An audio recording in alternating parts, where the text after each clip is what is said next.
Hello, everyone. This is John Cogan, the CEO of Proformative, the online community for corporate finance, accounting, treasury, and related professionals.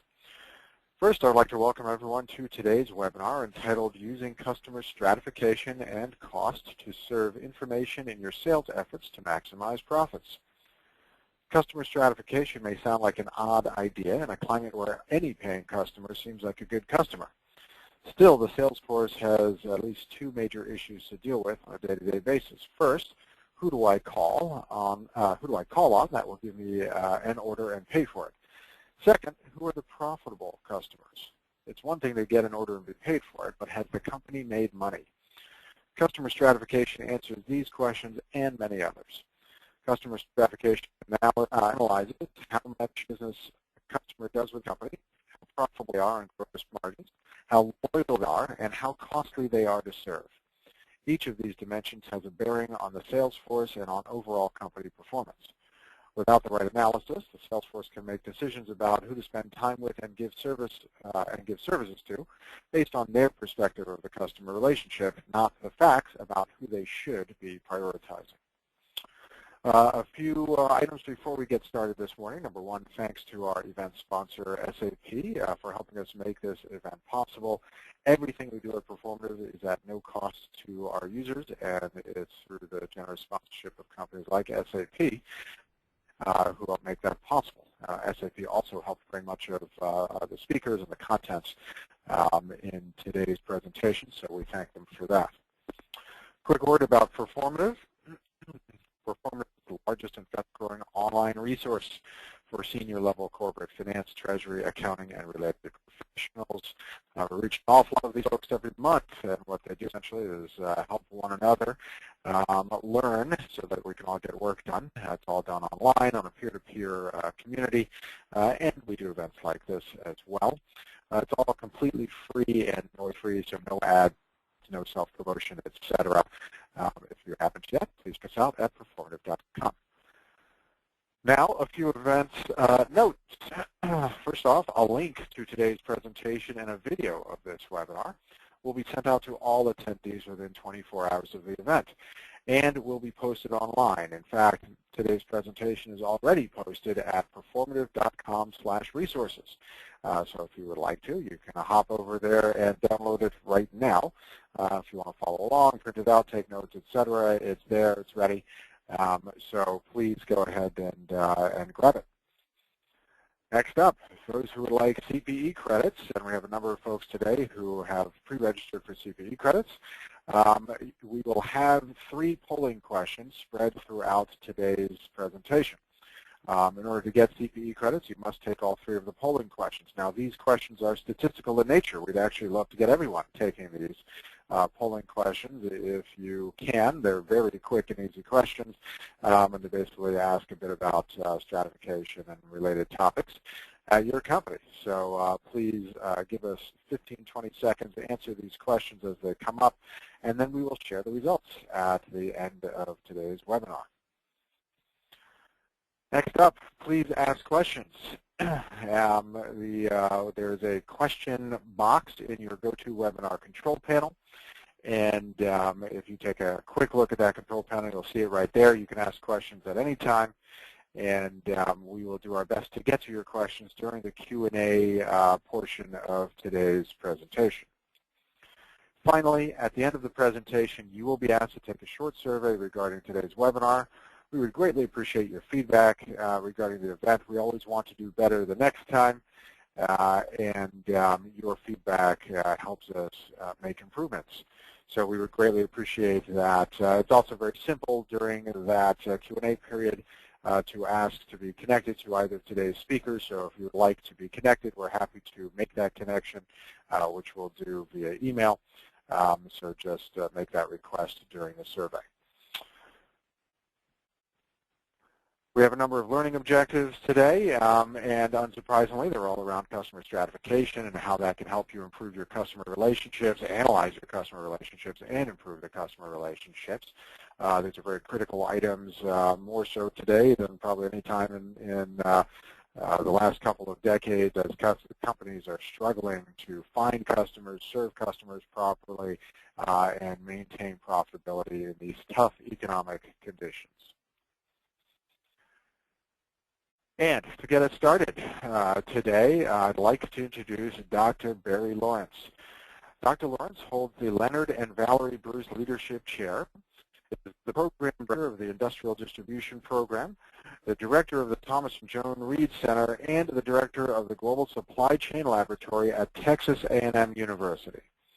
As a faculty member of the Industrial Distribution Program, he's involved in graduate, undergraduate, and professional continuing education teaching activities, funded research projects, publications, and industry presentations. His teaching activities surround classes in manufacturer-distributor relationships, supply chain management, distributor profitability, and distribution strategy. Dr. Lawrence is a fellow of the National Association of Wholesale Distributors, NAW, and the author of 4 books on distributor competitiveness. Dr. Lawrence holds a Ph.D. in Information and Operations Management from Texas A&M University, an MBA from Texas State University, and a BBA in Finance from the University of Texas at Austin. He has more than 10 years of industry experience in sales and retail business before joining Texas A&M. Dr. Lawrence, thanks so much for joining us today. Thank you. Howdy, everybody. We're going to talk about customer stratification today, and we're going to relate it directly to the cost. Real quick overview of the Industrial Distribution Program, and I think it's instructive to look at how we're constructed because we follow basically the same process that corporations do. We have our applied research, and applied research is where we do projects with companies typically to help them solve problems for themselves and for their customers. And so these research projects are focused on creating competitive advantage, and they're done with individual corporations. This is a lot like the value proposition development process that corporations go through, where they're determining what it is they're going to offer their customers into the future. We engage in that process with these companies. The knowledge that's created there goes to our master's program. It's a distance-based program, and in this program, the students not only use best practices as soon as they're uncovered in the research, but we have rather extensive project work, including a 9-month project where they actually go in and transform their own companies. These could be viewed as the future leaders of corporations, the next generation of directors, vice presidents, CEOs, and COOs and CFOs. In fact, we have in our program at any one time, we typically have even CEOs and CFOs in the program.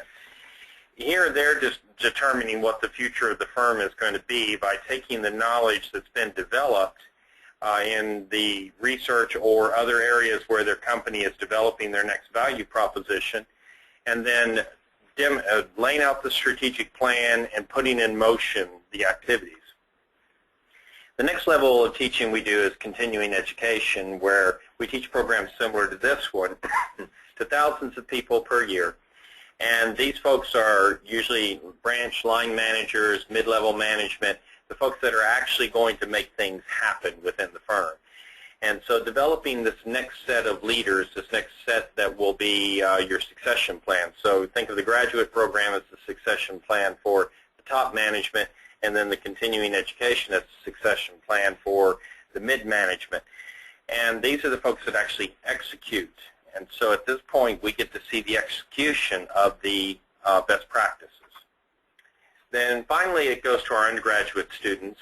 This is the #1 recruited program at Texas A&M University because it takes about 9 months to get from knowledge creation and applied research into our undergraduate hands. And a textbook takes about 5 years. After we've taught something at 3 different levels, and this is something all firms should reflect on, is that in academia we say if you really want to learn something, teach it. And after you teach something at 3 levels, you now understand what works and what doesn't work. And you know what needs to happen next. For us, that means we go back to the research, working with our partners as we do it. For a corporation, it means revisiting and reworking that value proposition. Now, an example of research that we've done, in 2006 we did a program on pricing optimization. In that particular research consortium where we brought together 10 best practice companies to study pricing optimization, we recognized that to do this we had to have customer stratification, that it would be over 50% of the pricing decision. We did develop it at that time, and we've since published a book on it, and we've done probably 100 projects on customer stratification since then. What we might not have realized at the time was that customer stratification was actually important to so many aspects of the business that it was really a much more significant topic than even pricing optimization itself. So in customer stratification, what we wanted to do is we wanted to take an unbiased look at the customer. There's lots of bias in the dialogue surrounding customers because it gets into human emotions, feelings, relationships, all of the things that the sales force has to handle on a regular basis. We felt that what the sales force needed more than anything else was an unbiased view of the customer. And the best way to get an unbiased view was to extract the information from the information system. So we looked at what criteria could be used to extract information from the information system. Well, the first criteria that's obvious to everyone is sales volume. How much are you actually selling to this customer? High sales volume obviously means opportunity for margins. It means opportunity for economies of scale. So there's a great deal of value to this, and this is information that your information system collects routinely. The second criteria was gross margins. This too is routinely collected by the system. In fact, the IRS feels rather strongly that you collect this kind of information. And so the gross margins were there, and this of course tells us high gross margins is usually a sign of a strong customer. The third criteria was the customer life or loyalty of the customer to the organization.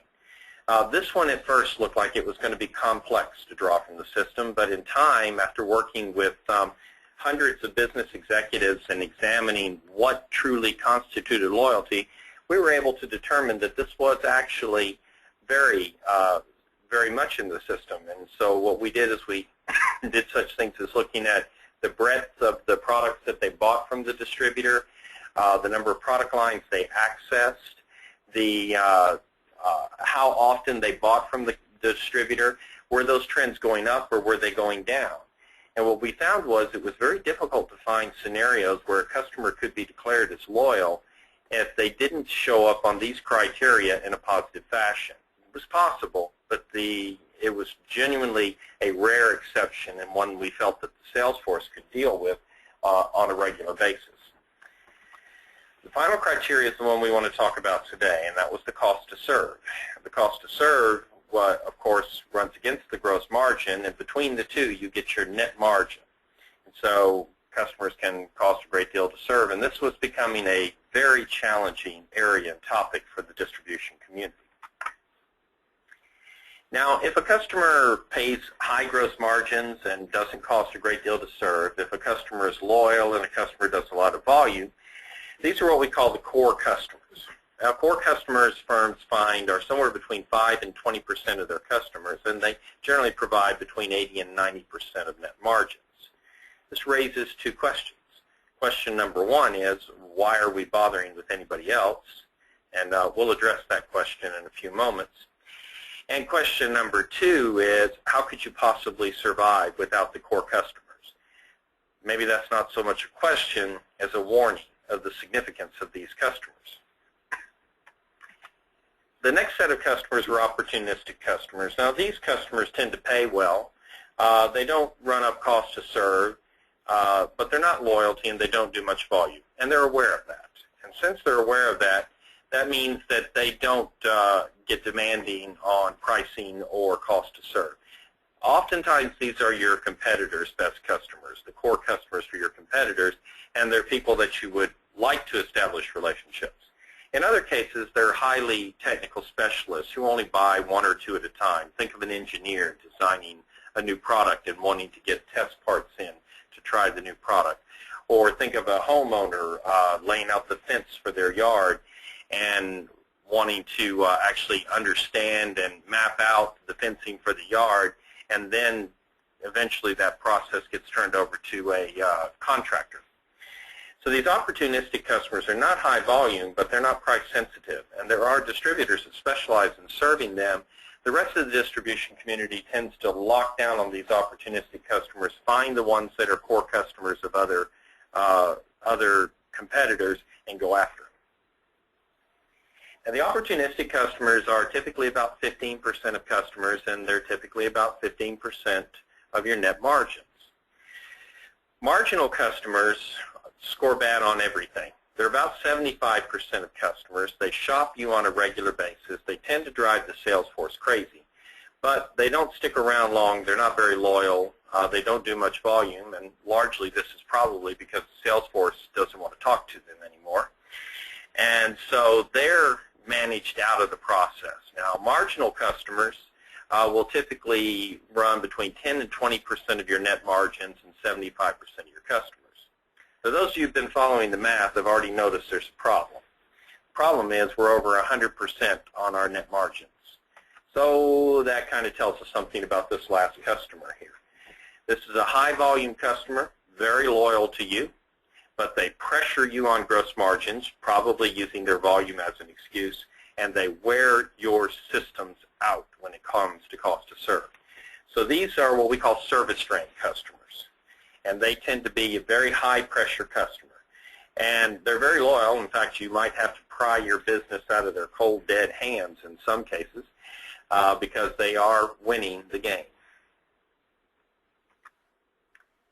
So reflecting on this, we can use a lean approach. Under lean, there's what you want to do, there's what you have to do, and then there's what you don't want to do.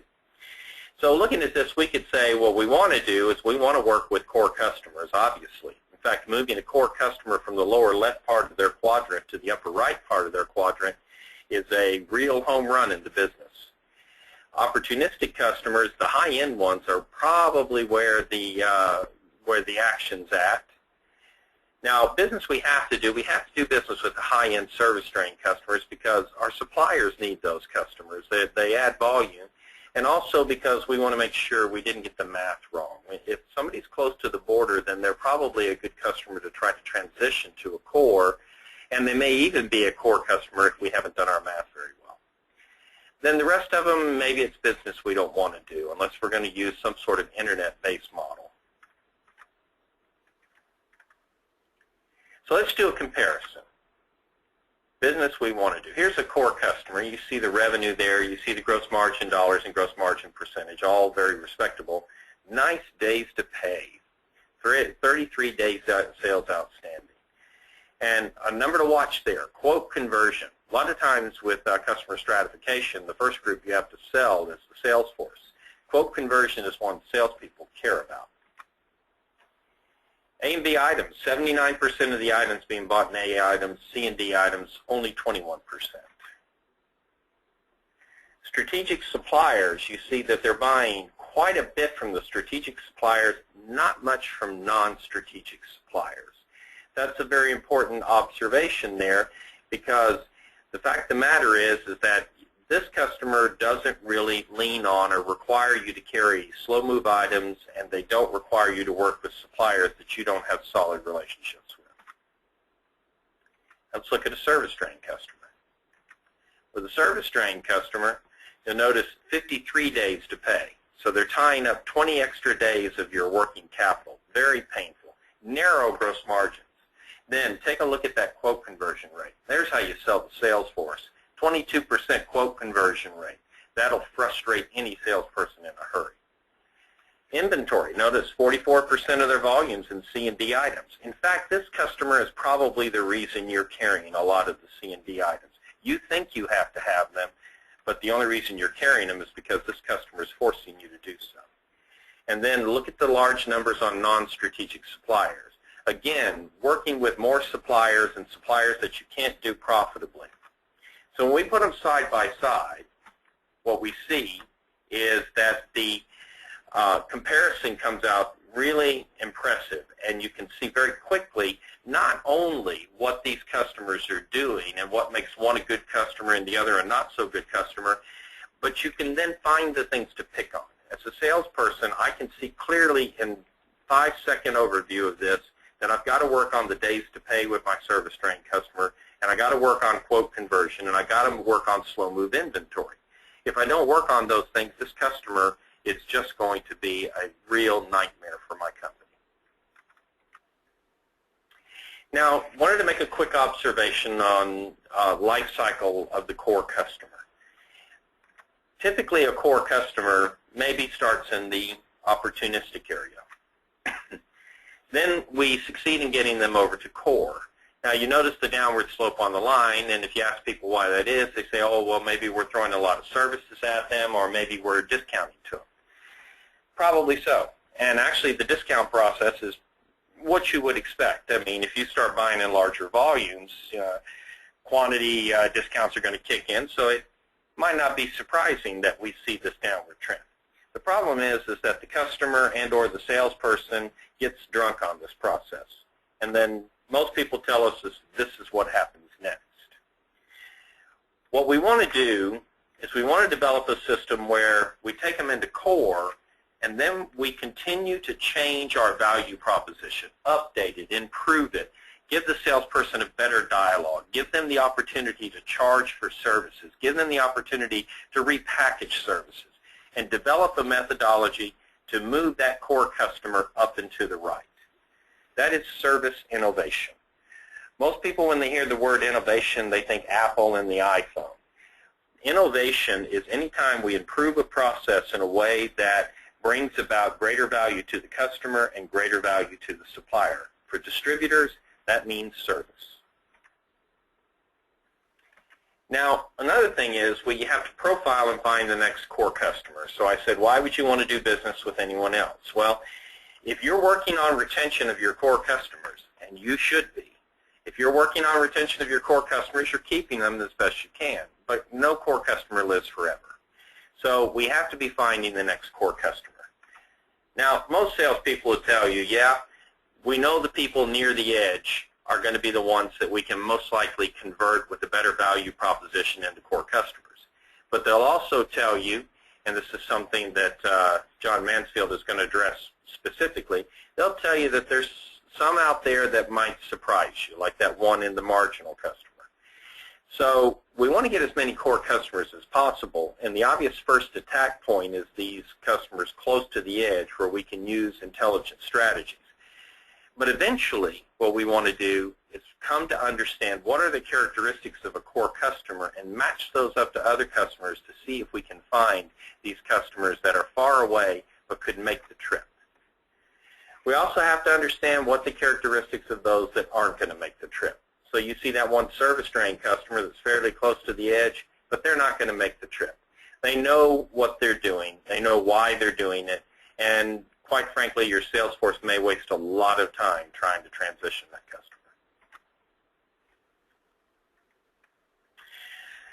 We've been doing these as a series of consortia. The first one was pricing optimization. The second one we did was to take all of the best practices that we could find in distribution and find ways to use those to optimize distributor profitability. And you see that we published a book on that. We've since published a book on customer stratification as the most important thing coming out of pricing. And now our most recent one is on the sales and marketing optimization consortium. There's probably another 6 or 7 books in queue that we're doing in alliance with the NAW that you can use as a resource for digging deeper into these topics. So at this point, I'll turn it back over to John. Great. Thank you so much. That was an excellent overview and great information.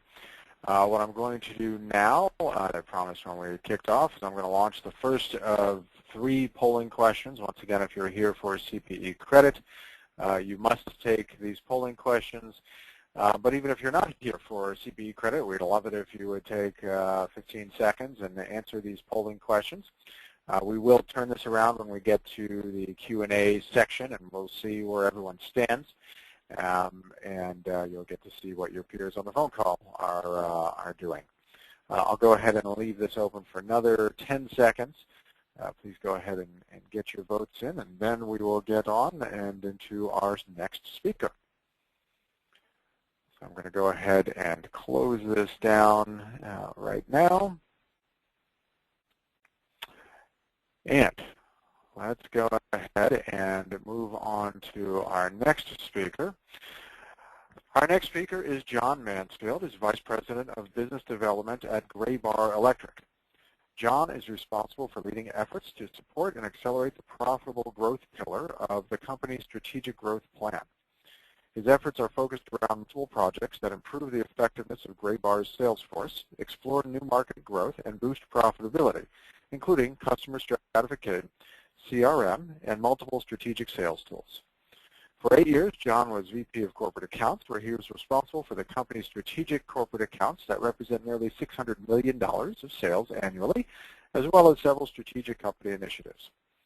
Graybar, a Fortune 500 corporation, one of the largest employee-owned companies in North America, is a leader in the distribution of high-quality electrical, telecom, and networking products, and an expert provider of supply chain management and logistics services. John's experience includes over 25 years of providing sales and service solutions to strategic customers. A native of Chapel Hill, North Carolina, John received his Bachelor of Arts degree from the University of North Carolina in 1980, and he has completed additional financial management coursework at UNC's Keenan Flagler Business School. John, thanks so much for joining us today, and please take it away. Thank you, John. I am very glad to be here. Just a brief agenda of what I'm going to cover today. I want to spend just a couple of minutes and expound a little bit more about Graybar, just to make sure everyone understands who we are and what we're doing. But then I'm going to jump right into an overview of our customer stratification project that we have done based on Dr. Lawrence's research.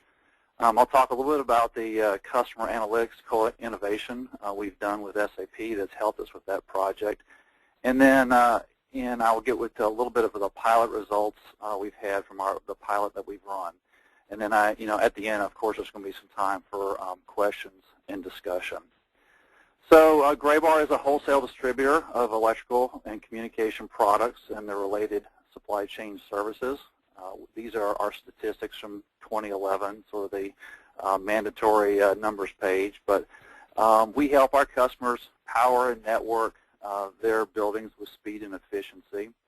We do that with somewhat of a unique model in that we are a 100% employee-owned company. Our largest shareholder doesn't own 1% of the stock. It's widely held across approximately 6,000 shareholders. And so for that, it helps our value proposition, or it makes a unique value proposition in terms of we have the power and stability of a Fortune 500 company, but at the same time we have the drive, the entrepreneurship of a local business based on the employee ownership. Our customers are made up with typical of wholesale distribution, in that we have a lot of customers that are not that large. There's no dominating customers that we have. Most of our customers, the large number, are contractors, but we also have a large number of end-user customers in the commercial, industrial, utility, and government markets. So we're a large distributor, and we set out on our customer stratification journey a little over a year ago. I like to, as we've rolled it out to our locations, talk about the paradox that customer stratification brings up, and I will talk about that a little bit more. But I want to tell you about how we started our journey. Our CEO and President, Kathy Mazzarella, gave me a call one day, and I think she came back from an NAW meeting where she had been exposed to the customer stratification research that Dr. Lawrence and his team put together. And she called me up and said, John, you got to read this book. It could be a real groundbreaking game changer for helping us achieve the profitable growth we're trying to get. And there was a couple of things in this research that really came and was really relevant to us. First of all, it was done across a bunch of wholesale distributors, not just in our trade line, and which is very important for us because sometimes there aren't that many, because we're a large company in an industry where there's a lot of smaller ones. They gave us a way to look at what the best practices and thought leadership was with other ones that were similar to us. The other part was that Dr. Lawrence's team came back with a 20-step practical action steps of how you could actually implement this yourself, basically a recipe for how to implement customer stratification. So those things both appeal to us. But I think, as Dr. Lawrence talked about, one of the key findings, and for a financial group, I think this is, one of the things that you're going to probably grasp onto is that there was some clear financial impact that could be measured for those companies that implemented customer stratification and that could really drive profitability. And so this really was one of the things that captured Kathy's heart right away. There were other benefits as well. A lot of the things about how you deploy your sales force, how you negotiate with your customers and your suppliers, identifying where you're going to invest in your growth, pricing obviously, but also how you manage your inventory, your limited marketing communications, and potentially even sales force compensation. So with all those potential benefits, Kathy gave me a mission to go out and take those best practices and try to leverage them within our company and build a Graybar model that was relevant and reliable, uses the investment we had in an SAP ERP system that had a lot of data, and so just go out and boost profitability. With that small task, I quickly scrambled and put together what I like to call my dream team, because this was clearly a project that would require a lot of efforts. So I built a team across different across our organization. So I got people from marketing, from finance, from operations, from IT, because I felt like all those people had to be part of that team to really make this work. I also got field level people, a branch manager who would have to implement this across different areas, field people. So I had a mixture of corporate and field team as well as from different disciplines. And so we set out using Dr. Lawrence's research as the basis for trying to accomplish this mission. One of the things that, and this goes back to your poll question, but one of the things they found in their research is that there were common good and best practices across customer stratification, and we surveyed our company to find out where we landed. And we landed in the common area, which, and the most common was either you were doing no stratification at all of your customers, or if you were, maybe were doing it just with sales, and maybe everyone in the branch knew who the top 5 customers were because they sold the most, but that was about it. Good practice would be if there was actually some ranking of it from a sales, but also margin was thrown in there. But the best practice that they found in the research, as Dr. Lawrence picked out, showed was that when you combine those 4 different factors of sales and gross margin, customer loyalty, and cost to serve, those would be the best practices to follow to do that. So with that, our hope was, and our journey was to how do we implement best practices.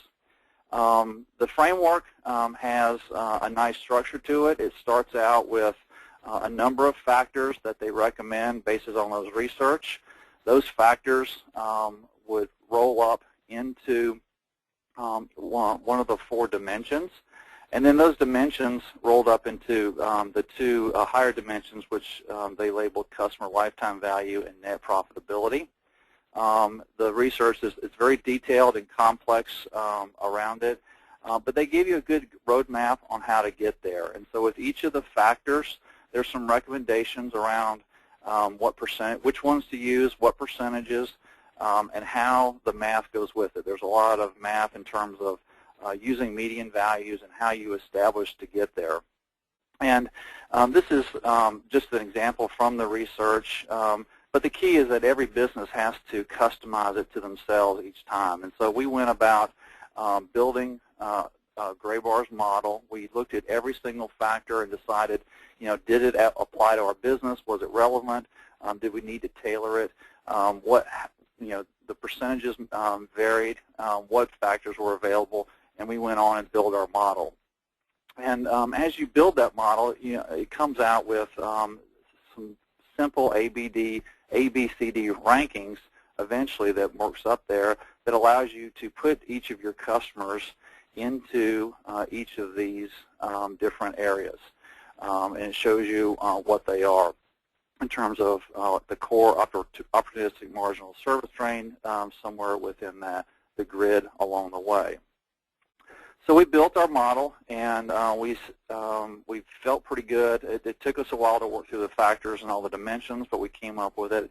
And then it was time to test it. So we picked 7 of our locations to test the model our team created. We tried to not get outlier branches, but try to pick out, what would be the most common branch that would be applicable to the majority of our, 250 or so locations. We picked different markets that we would test it so that, everyone, I didn't want to do it all East Coast or West Coast or South or whatever, so we picked areas across the country. And we also did along different lines of business because we have certain different lines of business that concentrate. We didn't want to just all be in one silo and so, have it be able to come back. So with our locations, there's approximately $141 million between those locations. And there's 40 outside salespeople, and then we included about 21 managers there across that. So we ran our model against the locations, and we came back with a lot of information or a lot of data. And no, this you don't have to check your glasses. This is supposed to be fuzzy because I'm not really trying to show you who our customers are and what they scored, but I wanted to give you the idea that it takes a lot of grinding of the data to come up with the different scores. There's some math that's behind that, but then basically you're getting A, B, C, D grades on all the different factors that roll up into the different dimensions.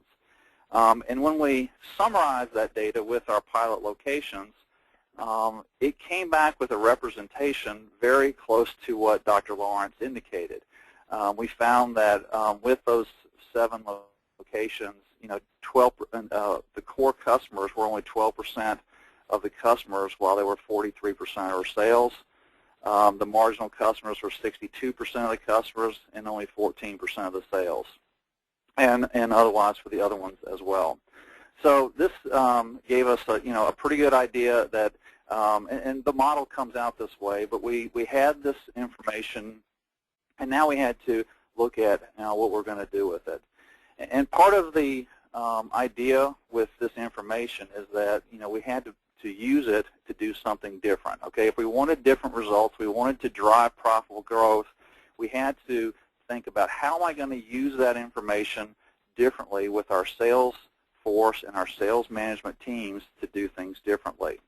And the key to that really is coming up with the strategies that we use with that information, so that that information goes from being from just data to information that they could use. And so we spent as much time on our strategies as we actually did building the model. And we did it all around the idea of the 4 areas and the part of the research that Dr. Lawrence, they used the acronym SPEED, which is where you would either stretch and protect your core customers, develop your opportunistic customers into core customers, develop and examine those service train, and really examine or eliminate the time that you're spending on those marginal customers. And so the paradox for it, and that we try to talk about, is that even though there's a lot of math and complexity and use of that data, in the end, it brings it to a simple 4 different areas that you need to focus on with your customers. So our team worked, and we came up with areas that we decided to work on around our strategies. And so they were these 6 areas about how we would use that. Some of these were based on the research. Some of them our team felt strongly that we could change how we're spending our time with our customers and use that data as valuable information in these different areas.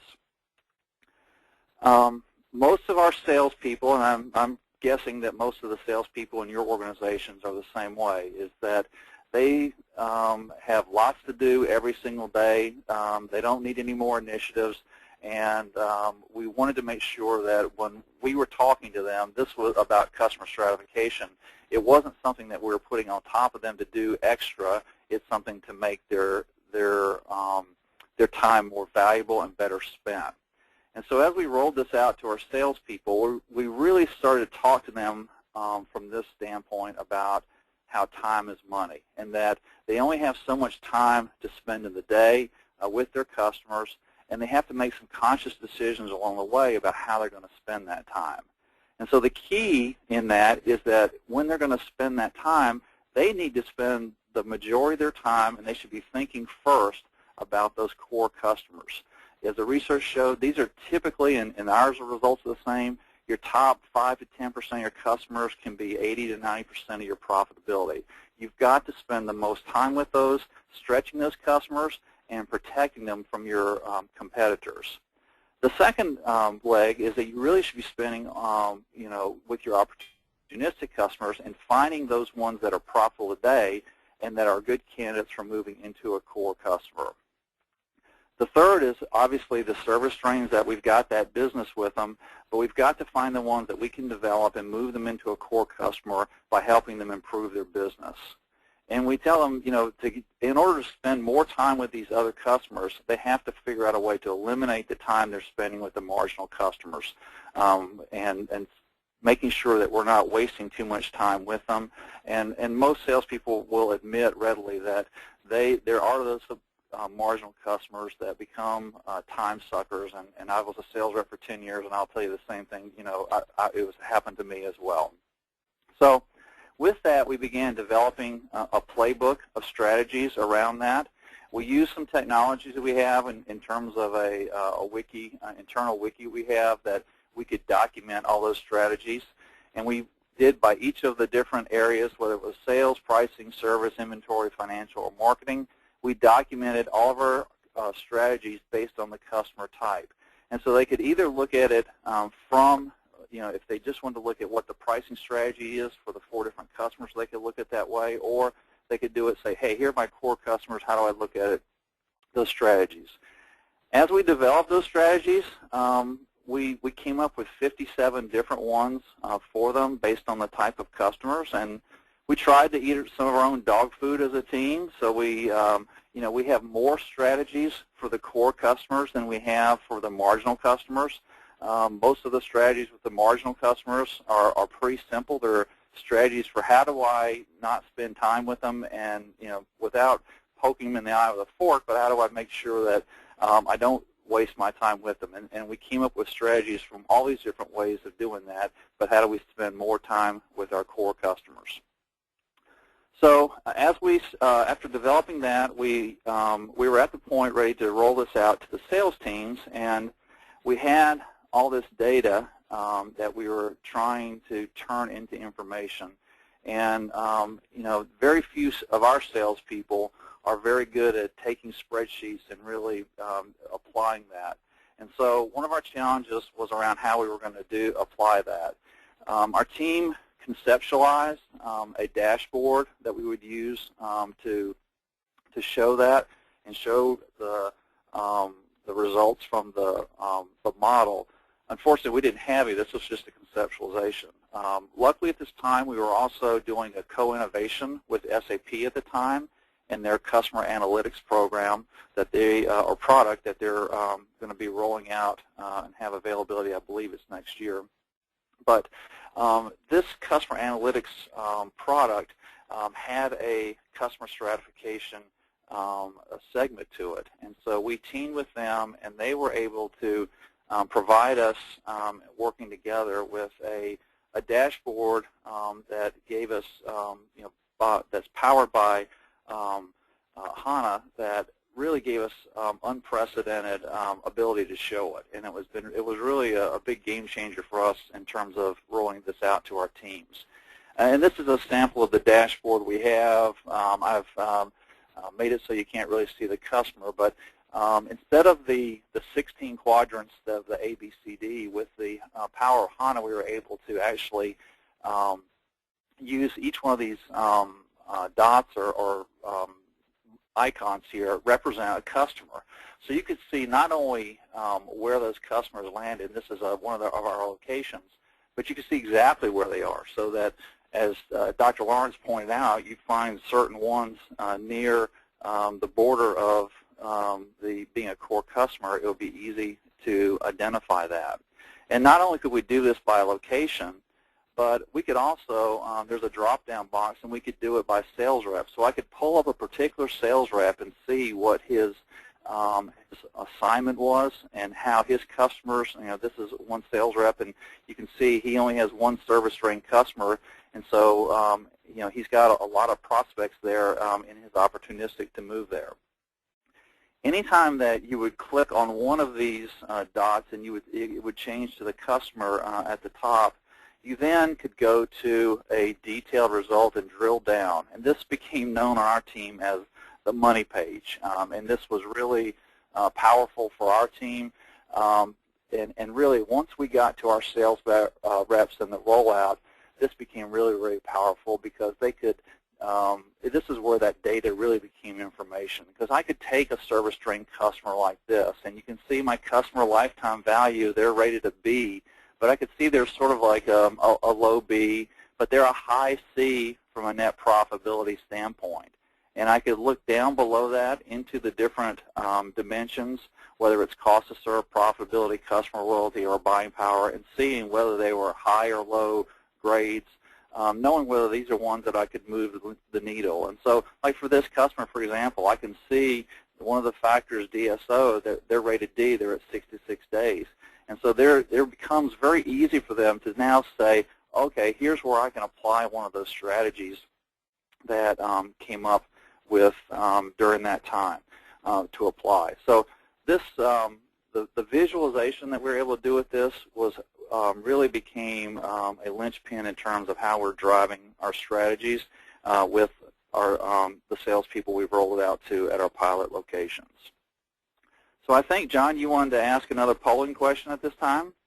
Yep, amazing information. Thank you so much, John. But we're going to break in for just 45 seconds here and pop out our second of 3 polling questions. Let's go ahead and run through this quickly so we can get back. It's just truly fascinating. I have a lot of questions myself, and once again, I encourage all the attendees to ask their questions via the GoToWebinar control panel. It's just an incredible process, and gathering the data, analyzing the data, having the systems and people to enable that is something else, and something that's applicable at every company, whether you're in distribution or not. But I can already see we've got questions around how we apply this to companies and service businesses and tech, et cetera. So can't wait to get to Q&A. I'm going to keep the poll up for another 5 seconds here. If you can just get your votes in, and then we'll go ahead and close this down. And I'm going to hand it back over to control again and keep running. Okay, and so I wanted to just talk about our pilot results. We've been running a pilot since July. I only have a few slides here left, but we came up with our team just how we were going to measure the success of the stratification and whether it's going to achieve the objectives we want to. We have 2 ways of doing it. One, we decided both objectively and subjectively. From an objective standpoint, and we're really too early to in our pilot to come up with the objective results, but we've created a control group that are similar to our pilot locations, so we're going to be able to measure what the financial results of our pilot locations versus the control group and see if there's a big difference there. The other is by running the model, we can look at the factors, and because they're based on median values, we can see if there's been a change in the values as the teams have applied the strategies, and see if we can see that. And I can't really give you any results around the objective results because we're really too early. But from a subjective standpoint, part of our team is that we have used the power of our wiki technology to have each of the teams create blog posts on a weekly basis. And this isn't the management, this is actually the salespeople that are using the information and that we've given them and the dashboards with their customers. And so I wanted to share just a little bit with you some examples of how they're using them, where from our standpoint, we think that it's going in the right direction.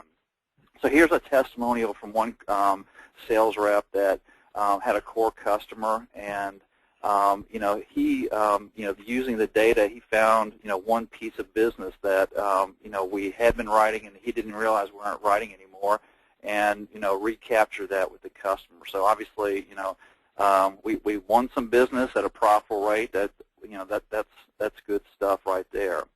From an opportunistic standpoint, here's a testimonial from a rep, and the highlights are mine because there's the things I really liked about it is that it's obvious they're talking about the terminology, customer lifetime value, net profit, the grades, and things like that, and they're talking about how do I move them a customer, and they're using, because they've identified the number of lines penetrated, and they realize that this is one of the reasons they're not a core customer is that that we're not selling all of our lines to them, and so now they can create a sales plan and to try to move that customer.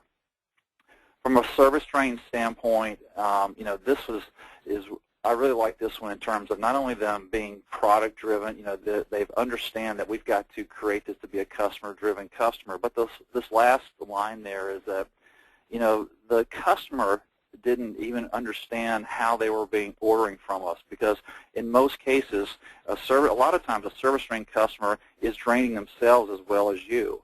And so now with this data, this salesperson was able to have a different type of conversation that I would guess most of our competitors are not having, not about what I can quote on or what projects, but say how can I help your business. And I think this is the really important thing about it, of how you have different types of conversations than your competitors.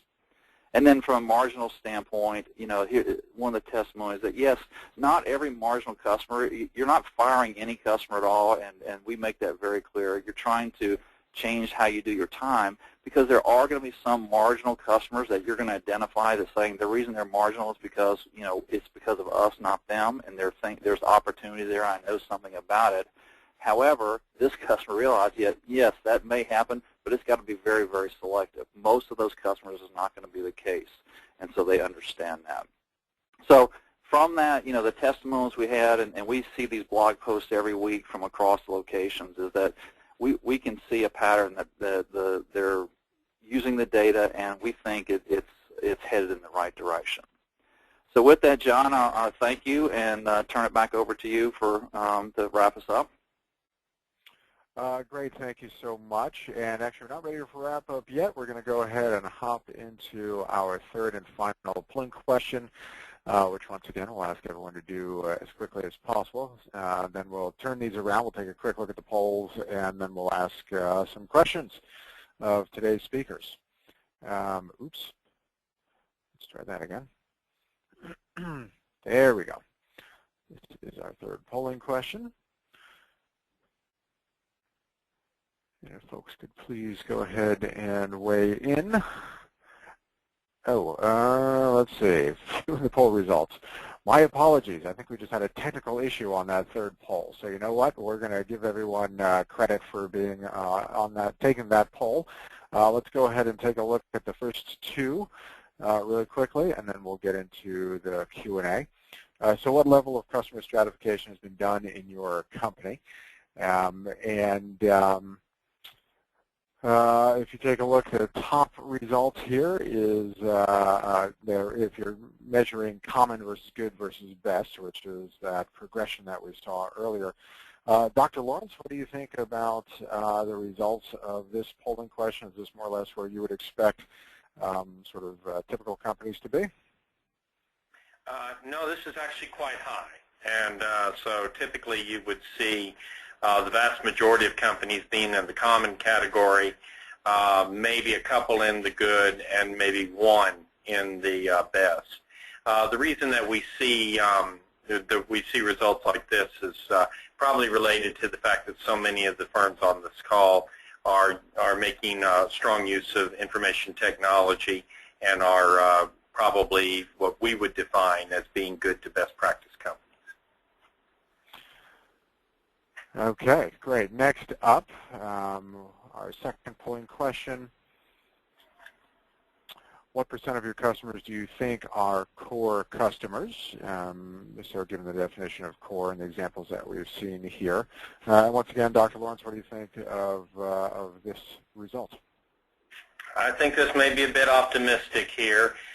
When we actually run the numbers, and what I would say is, again, looking at the companies that are involved here, many of them have probably run some of the numbers, but when you do a complete aggressive study like Graybar has done, I think these numbers may surprise you. We have never, and keep in mind the companies that we work with, we say by definition that they're best practice companies, because companies that are operational train wrecks don't work with universities typically. And so amongst best practice companies, we've almost never seen a company that had over 30% of its customers classified as core customers. I don't know of an instance, maybe our researchers have seen one, but I doubt it. 20 to 30% also, never seen that. 10 to 20% is not uncommon, especially if the company has been managing it well. Under 10% is probably going to be your norm. And so I think here we're maybe some folks, when they get an analysis like this in place, they might be surprised. Yep. Great. Okay. Well, thank you for that. Let's go ahead and move on here quickly to Q&A and get a few questions in. First, a question for John, and this was just a clarifying item, but on one of your scorecards, you noted that 5%, when 5 of the will call orders, or 5% of the will call orders equaled 0% in your scorecard, that particular customer had a rating of D. And are the will call orders more profitable because of shipping costs, or why is it that that particular result would result in a D? Okay, so this is one of those things that you have to factor into your own business of whether a will call order is good or bad for you. But our definition of a will call order is one where a customer that would send the order to us ahead of time, that allows us to select it and prepare it for them at our will call station, and then they would come pick it up. And so when they do that, we have no transportation to the customer involved. We can use our most efficient processes for that. And so actually the more will call orders they have from a stock shipment standpoint, those are our most efficient ones. And so this customer had 0 will call orders, so based on, and they're being measured against the other customers within their location, and so that's why they got a low score. It doesn't necessarily, because there's over 100 factors involved, no, there's not really one factor that can be everything. It all accumulates together, but that would be one factor. And for this customer, it may be that, they don't ever will call material, so it's not something you can work on. And like Dr. Lawrence said, you can't work on everything. You got to find from the data where's the information that tells you where do I go and I can make a difference with that. But that's why it's that score. Gotcha. Dr. Lawrence, over to you. How do companies that are in different industries, let's take service industry, for example, how do they take advantage of customer stratification? Well, and actually, this system was built for distributors, and when you think about it, distributors are essentially service firms. So the cost to serve factors are all still there. There would be no difference there, except that how you measure your cost to serve may vary as to whether your the cost of a particular service that you deliver is going to be different. There is no cost of goods sold in many cases, so you would be looking strictly at the cost to serve, and it would become much, much more important to you in this process. As far as sales volume would just be now reflected in how much you're receiving in terms of services, and loyalty and gross margin. Now, what you would probably want to do to change it up some would be maybe to take a look at your cost to serve and balance it against a net margin. So you'd have to drill in and then determine, okay, what is our cost to serve here actually doing? And so take the cost to serve, You could put the price on the other axis instead of the gross margin, and then you still get to the net margin, or you could actually just set it up as a net margin analysis. Gotcha. Okay, I hate to say it, the content was wonderful, but it took us through most of our time and gobbled up some of our Q&A time. But all hope is not lost. I will see if our two speakers, Dr. Lawrence and John Mansfield, might be willing to help us respond to some of those questions in the community online, because we have a number of questions that we still haven't gotten to yet, and being mindful of everyone's time, we do need to draw this to a close. First off, a great thanks to our two speakers, Dr. Barry Lawrence and John Mansfield. Thanks so much for your time and efforts preparing for today and delivering this great content. Really appreciate your joining us today. Thank you very much. Thank you, John, for inviting us. It's our pleasure. Next up, if you have any CPE credit questions, please contact Chris Brower. You can see her email address right there. Also, a quick reminder, you'll be prompted to take a short survey once the webinar concludes, which will be in less than a minute here. We would appreciate you taking the 60 seconds and giving us your feedback. Thank you so much. Great thanks to SAP. I had a lot of technology questions around how Graybar was even able to gather all of that information in any sort of sane fashion. For finance, very big count is not easy to do, and obviously technology is key to making this all work. Well, thanks again to SAP for sponsoring this event. Thanks for helping us find today's speakers, fascinating content. And thanks finally to all the folks who joined us today. We greatly appreciate your time and attention. We hope to see you again at another Performative event or online at performative.com. Thanks all. Have a great rest of the week, and we hope to see you again soon. Bye now.